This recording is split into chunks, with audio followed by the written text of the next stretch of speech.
Regla de la cadena.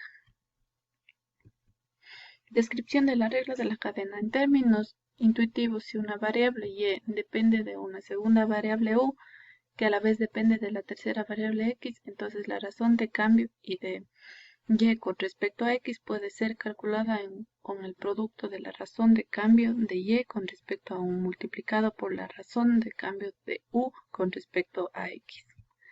Descripción algebraica. Aquí vamos a entender mejor lo que manifesté en la anterior diapositiva. Ya, en términos algebraicos, la regla de la cadena para funciones de una variable afirma que si f es diferenciable en x y g, es una función diferenciable en f de x. Entonces, la función compuesta g f de x es igual a g que contiene f de x, es diferenciable en x, y entonces tenemos la siguiente fórmula que está aquí. Ya, la notación de Lewis es la siguiente, en donde dg partido por df indica que g depende de f como si fuera una variable.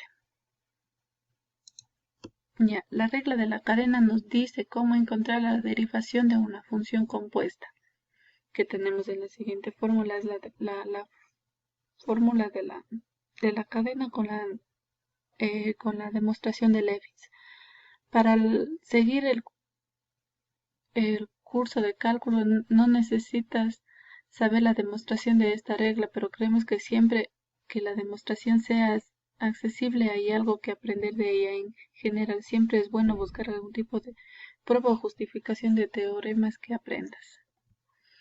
Ya, la fórmula de la regla de la cadena. Si antes de pasar a la fórmula debemos entender de dónde proviene la fórmula, para esto analizaremos su teorema, el cual nos dice si y es igual a f de u, es una función derivable de u.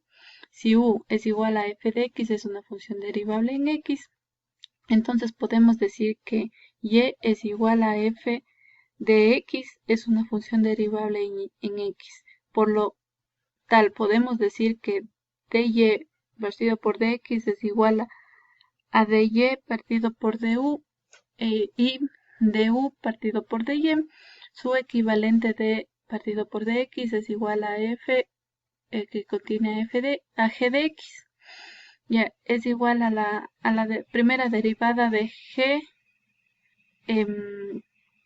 por la segunda derivada de g de x. Después de todo este proceso podemos llegar a la fórmula que nos sirva en este tema, el cual es g y f derivable es igual a g a la primera derivada de g por f de x por la primera derivable de f de x. Ya, un ejemplo. Encontrar dy y dx para y es igual a x cuadrado más 1 elevado al cubo. Encontramos u, que es todo lo que está dentro del paréntesis, que es x cuadrado más 1. La derivada de u es 2x, porque 2 pasa a multiplicar y el 1 es una constante, entonces quedaría como 0. Ya, ya es todo lo que está fuera de los paréntesis, que en este caso es el 3. Entonces aquí aplicamos la fórmula y nos quedaría 3u por 2x. Le sacamos o le ponemos afuera para que se vea mejor el 3, le derivamos x cuadrado más 1 al cuadrado por 2x. Les resolvemos eso y queda 6x por, abro paréntesis, x al cuadrado más 1, todo está elevado al cuadrado. Ya. Otro ejemplo, encontrar la derivada de f de x es igual a 3x menos 2x al cuadrado, todo está elevado al cubo. De igual manera, la u es todo lo que está dentro del paréntesis, en este caso 3x menos 2x al cuadrado. Derivamos esto y queda 3 menos 4x. Ya, u sería todo lo que está fuera del paréntesis, que en este caso es 3.